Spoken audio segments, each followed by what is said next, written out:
ఏం చేస్తున్నావా? 7 జన్మలకు మీరే నా భర్తగా రావాలని వరలక్ష్మి వ్రతం చేస్తున్నానండి. ఎక్కడికండి?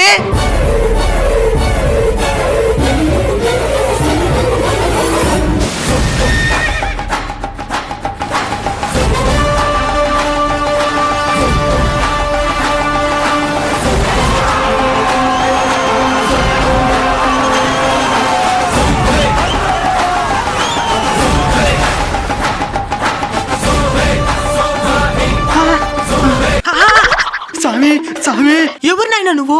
కాపాడండి స్వామి, కాపాడండి స్వామి. నా భక్తుడికి ప్రమాదమా? అభయం ఇస్తున్నానైనా చెప్పు, ఏం ప్రమాదం ముంచుకొచ్చిందా?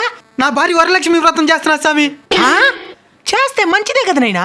ఏంది మంచిదే? దాని ఈ జన్మలను భరించలేకపోతున్నాను. 7 జన్మలకి ఎవరు భరించేదే? ఇప్పుడేం చేయమంటావా? ఆ వరలక్ష్మి వ్రతం పని చేయకుండా దానికి ఏదైనా పూజ చేయి.